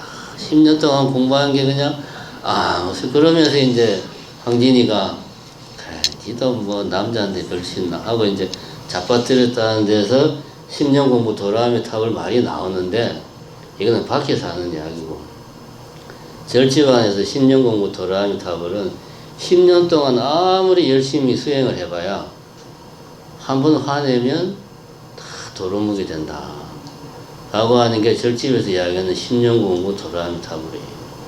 차라리 욕심을 내는 건 괜찮아. 화를 내면 그동안 공부한 공덕을 다 까먹는다고 그래요. 그래서 이유 불문하고 화를 내면 안 돼. 근데 저는 화를 잘 내는 편입니다. 그래서 뭐 이거에 대해서 할 말이 없어요. 아직 공부가 덜 돼가지고. 그 다음에 이제 탐심은 뭐 여러분들이 잘 알 겁니다. 만은 자만심이죠. 자만심. 내가 잘났다 하는 것이 만입니다. 자만심과 자괴심은 같은 맥락에서 이야기해야 됩니다. 내가 잘났다는 것은 또 반대로 보면 나는 못났다는 거하고 통해요. 왜냐? 둘 다 주어가 내잖아. 내가 잘났다. 내가 못났다. 누구에 비해서? 다른 사람하고 비교. 자기를 끊임없이 비교하는 거야. 비교해보니까 잘나고 비교해보니까 못난 거야. 비교를 안 하면 잘난 것도 아니고 못난 것도 아니에요. 자만심, 자괴심은 다 내하고 다른 사람을 끊임없이 비교해서. 왜 비교하냐? 나는 항상 모범 답안이 내 안에 있어. 비교해서 요만큼이라도 내 잘난 구석을 찾고 싶거든. 확인하고 싶어. 근데 이제 나이가 어리면 어릴수록 젊었을 때는 비교해봐도 잘난 구석이 별로 없어. 자기심이 많은. 나이를 먹으면은 사람이 둔해지고 나름대로 살아오면서 인생에서 좀 자기 나름대로 쌓은 것도 있고 인맥이든 재산이든 뭐 가정이든 등등등 그런 게 있으니까 또 비교해보면 내가 그렇게 못났다는 생각도 안 들어. 나이 먹으면. 이거는 이제 나이에 따른 차이긴 하지만 어쨌든 자만심과 자기심은 같은 겁니다. 그렇게 생각하면 됩니다. 비교하는 데서 나오는 겁니다. 그 다음에 치는 어리석음이다. 여기서 이제 한 가지 두 번째 단락을 보면 치는 살가야견이 치와 같은 것이냐 다른 것이냐 뭐 이런 이야기를 합니다. 이것은 다르마 까르마의 찬드라키르티의 주장이다. 아상가와 바수반두는 치와 살가야견을 다른 것으로 생각하였는데 그들은 어두운 곳에서 새끼줄을 보았을 때 새끼줄을 뱀이라고 착각한 것이 살가야견이고 새끼줄은 그대로인데 새끼줄인 줄 모르게 한 원인인 어둠이 바로 치라고 하였다. 이렇게 설명을 하고 있습니다. 요거는 이제 우리가 후자를 우리는 굳이 구별해서 근본 무명 이런 표현을 쓰죠. 근본 무명. 근본 무명. 그러니까 여기서 보면 새끼줄을 뱀으로 착각하는 것은 잘못한 거고 그 다음에 새끼줄은 그대로 있는데 새끼줄을 모르게 한 원인이 된 어둠이 바로 어리석은 치다. 이거를 이제 흔히 우리는 근본 무명이다 이런 표현을 씁니다. 근본 무명. 우리를 뿌리 깊은 그 잘못된 생각에 빠져있게 하는 그것을 근본 무명이다. 제가 아까 이야기를 했죠. 우리의 그 고는 그냥 인생이 괴롭구나 이 고가 아니라고 이야기했죠. 계속 말했죠. 12일체 이야기하면서 내 안에 일체는 고정되어 있는데 연기 실상 세계는 끊임없이 변하니까 서로 불일치해서 고통은 생길 수밖에 없다. 근데 이 불일치라고 하는 게 우리가 느낄 수 있는 그런 게 아니에요. 아주 뿌리 깊은 겁니다. 아주 뿌리 깊은 이런 게 근본 무명이라는 거죠. 이런 게 근본 무명. 거기에서 집착이 생기고 탐심이 생기고 진심이 생겨 나온다는 거기에서 이런 잘못 착각하는 마인드, 내가 없는데 내가 있다고 착각하는 이런 마인드도 그런 근본 무명에서 나온다는 거죠. 근본 무명에서 의심하지 말라. 그 다음에 악견 이야기도 쭉 나옵니다. 보면 살가야견은 아까 이야기했고 이거는 이제 그 근본 무명을 말합니다. 뿌리 깊은 내가 있다는 아주 뿌리 깊은 생각. 그러니까 그 12입체에 대한 이야기를 잘 생각을 해보시면 됩니다. 우리가 보는 그 무엇과 보이는 그 무엇을 구분하게 되는 것은 내가 이걸 구분해야겠다 해서 구분하는 게 아니고 나도 모르는 아주 깊은 무의식 속에서 찰나의 순간에 일어나는 일들이다. 그거는 뿌리 깊이 들어가 있는 거다. 그거를 우리가 명심을 할 필요가 있다. 그런 말이 나옵니다. 145페이지 두 번째 단락 보면 살가야견은 작은 개미에게도 있다. 예를 들어 개미를 나무로 건드리면 자신의 생명에 위협을 느끼고 겁이 나서 죽은 채 하고 있다가 가만히 두면 잠시 후에 도망가게 된다. 이건 살가야견 때문이다. 이 논리는 이거죠. 개미도 이것이 내라는 생각이 있으니까 건드리면 가만히 있다가 도망간다는 이런 이야기죠. 그만큼 뿌리 깊은 거다. 요거를 이제 굳이 뭐 해부학적으로 이야기를 하면 동물이 발달하면 발달할수록 뇌가 커집니다. 그리고 뇌의 바깥으로 갈수록 고차원적인 사고를 해요. 인지기능, 논리적 사고, 뭐 상상 안으로 들어갈수록 본능적인 거예요. 두려움, 공포, 뭐 요런 건 뭐 우리가 제일 안쪽에 있는 뭐 해마라든가 뭐 막 이런 것들은 아주 본능적인 역할을 담당하는 거죠. 그래서 내가 커질수록 더 고차원적인 사고를 하는 거고, 그래서 이 논리를 하면은 예를 들면 파충류도 예를 들면 두려움이라든가 뭐 공포의 그런 감정을 느낄 수도 있다.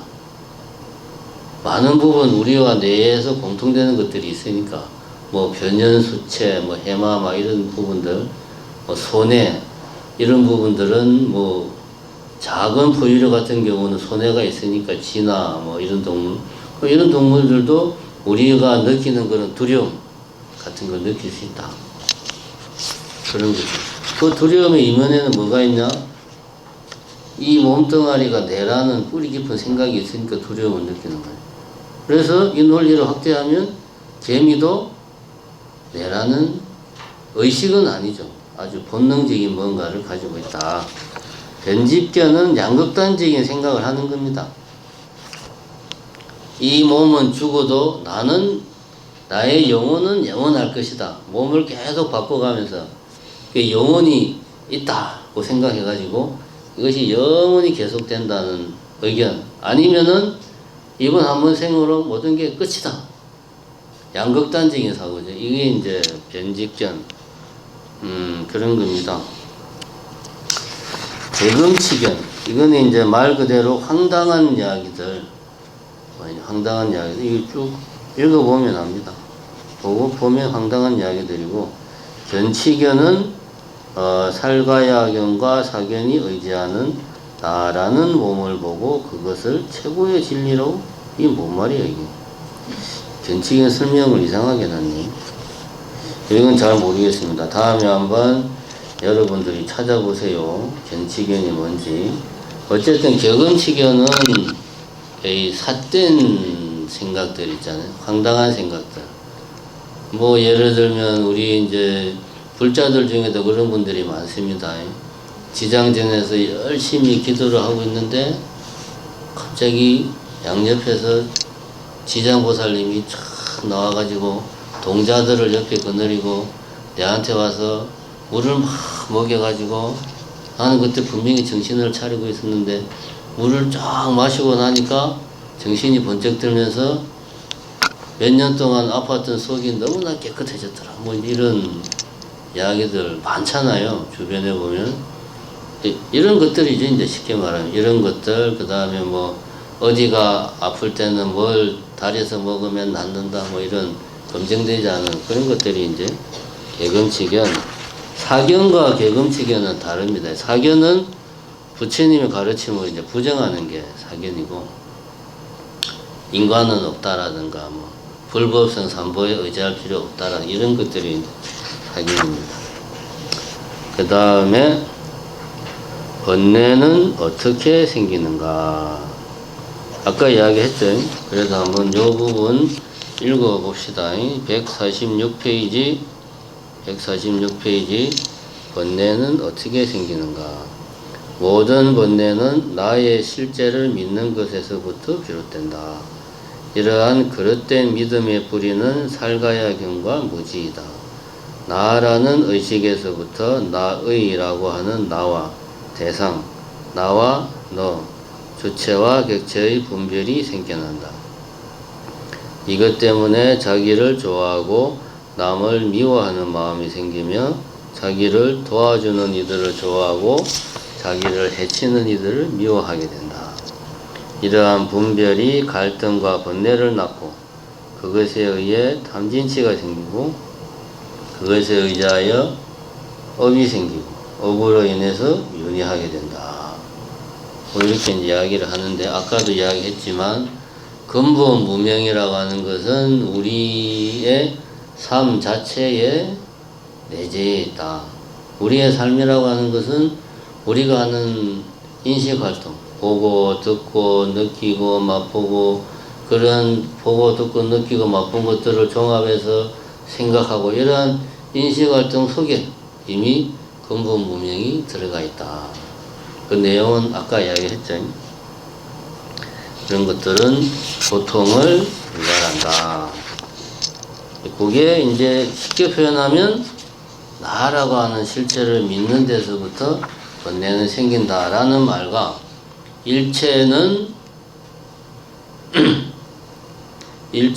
유심조라고 이야기하고, 일체와 연기실상의 세계가 서로 일체하지 않음에도 불구하고 연기실상의 세계를 일체로 동일시하는 우리의 생각에서부터 모든 번뇌, 모든 고통이 생긴다. 같은 이야기입니다.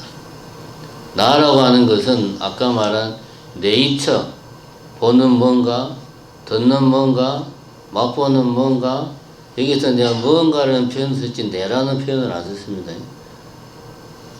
촉으로 피부로 느끼는 그 무엇, 이런 여러 정보들을 모아서 생각하는 그 무엇, 이 무엇의 총체가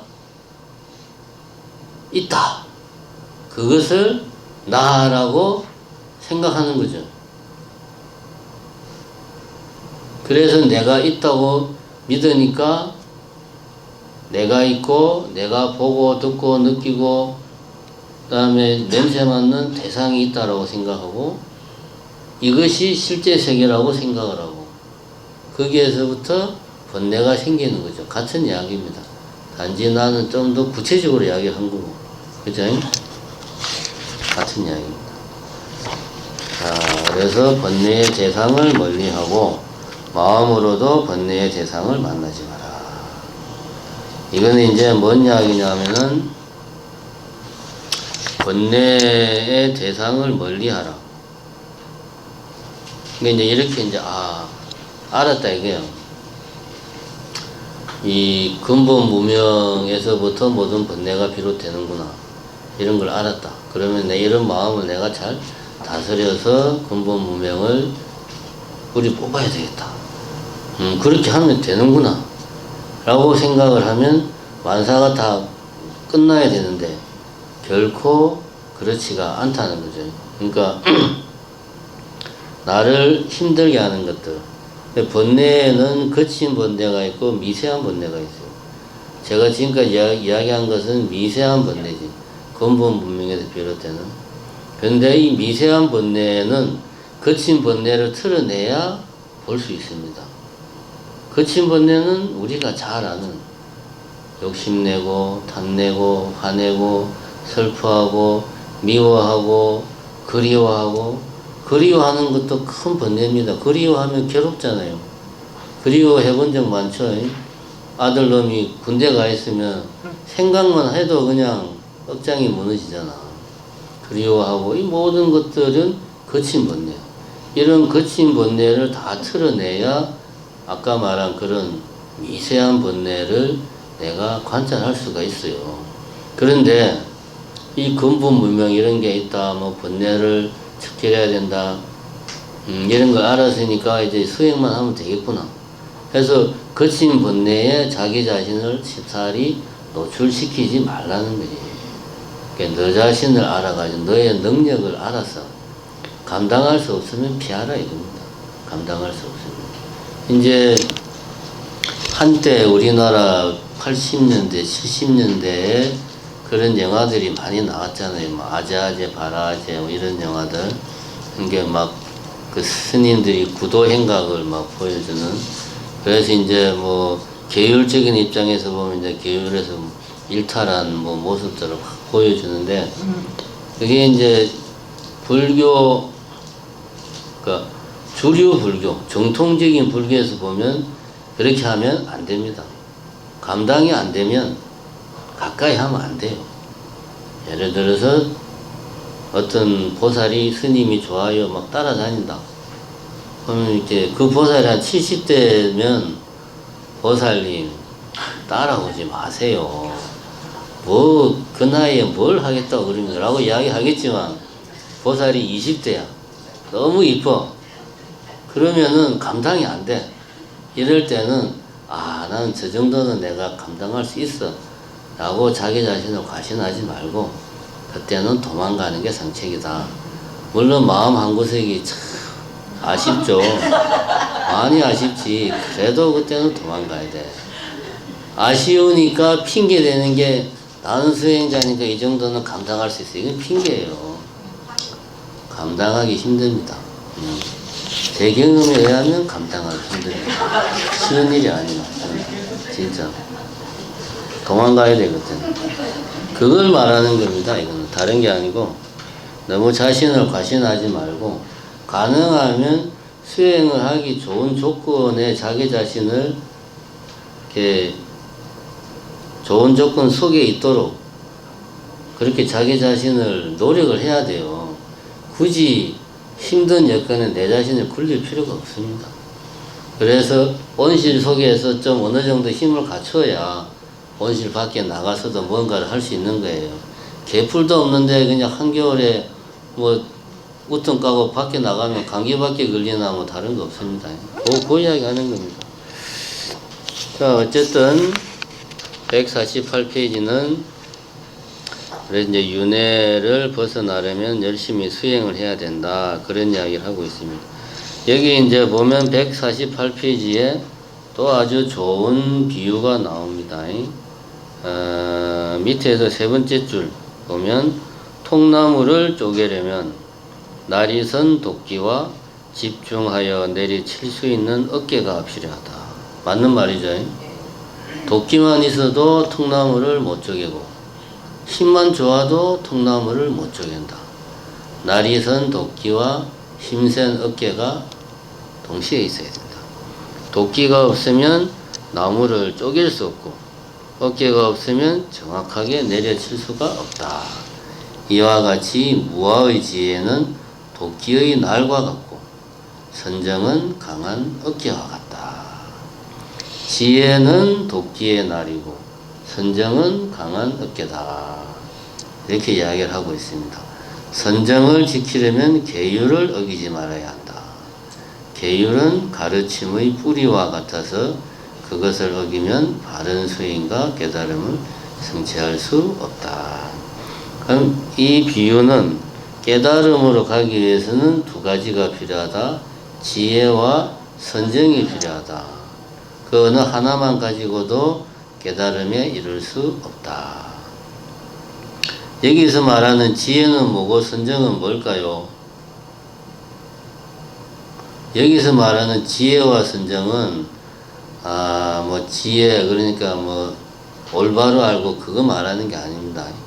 여기서 말하는 지혜는 관, 비파사나, 선정은 사마타, 지와 관을 겸수해야 되는 겁니다.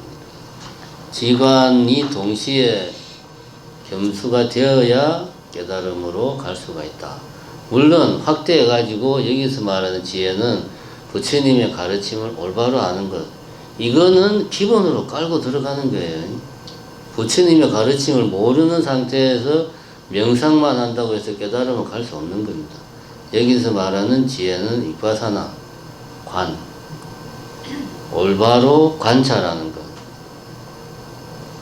선정은 사마타, 집중하는 것. 이겁니다.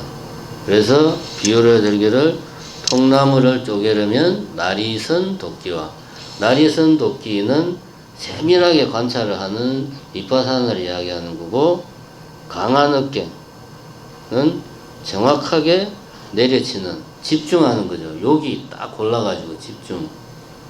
비파사나와 사마타를 동시에 해야 깨달음에 이를 수 있다. 선정을 지키려면 계율을 어기지 말아야 한다. 선정은 삼면대, 마음이 고요하려면 행이 고요해야 되는데 행을 고요히 하려면 계율을 지켜야 되는 거예요. 행이 고요하지 않으면 마음이 고요할 수 없는 겁니다. 우리가 마음을 닦는 것은 항상 행을 통해서 마음을 닦는 거죠. 그래서 수심이라고 하지 않고 수행이라고 그런단 말이에요. 행이 고요하지 않으면 마음도 고요하기가 힘들다.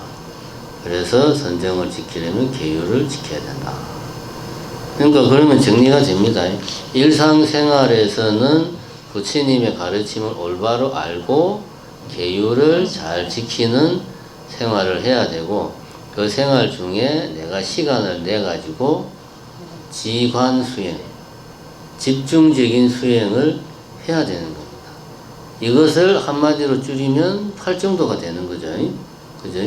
일상생활에서는 정견, 정사, 정업, 정명 뭐 이런 것들을 잘 하고, 그 다음에 시간을 내서 정정과 그 뒤에 그 정념과 정정을, 정념이 비파사나고 정정이 사마타예요. 그 집중 수행을 해야 되는 겁니다. 그런 좁은 의미의 집중 수행을 하지 않고 깨달음에 이를 수 없다라는 게 활정서 이야기의 핵심이에요. 좁은 의미의 수행, 비파사나 사마타 수행을 하지 않고는 깨달음에 이를 수 없다. 아까 말한 그 외에 팔정도를 하면 인생을 번뇌를 덜 가지고 고통을 덜 가지고 고통이 생기더라도 빨리 털 수는 있어요. 그러나 고통의 뿌리를 완전히 뽑을 수는 없죠. 그래서 우리가 요즘 일반인들에게 명상이 상당히 인기가 좋은데 그런 명상은 앞에서 말한 이런 정견, 정사, 정어 등등등 이런 것들을 제대로 하는 것보다 차라리 못해요.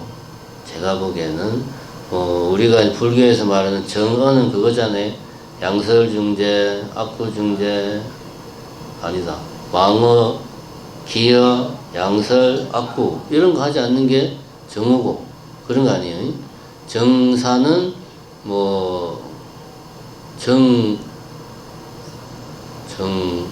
견이 사성제인가?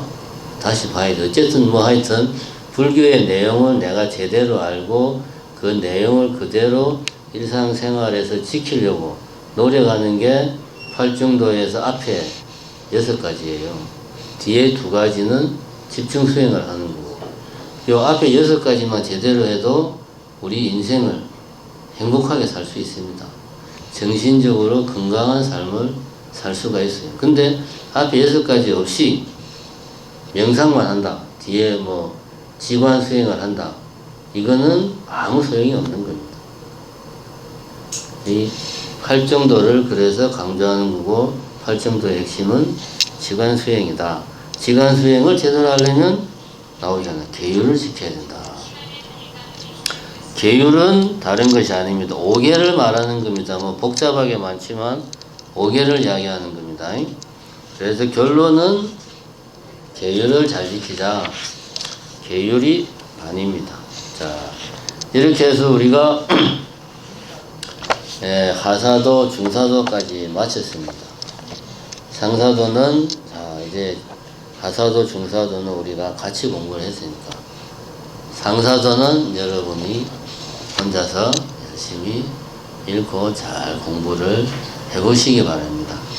시간이 다 됐으니까 이것으로 티베불교 강의 4번의 강의 오늘로 다 마치겠습니다. 감사합니다. 네.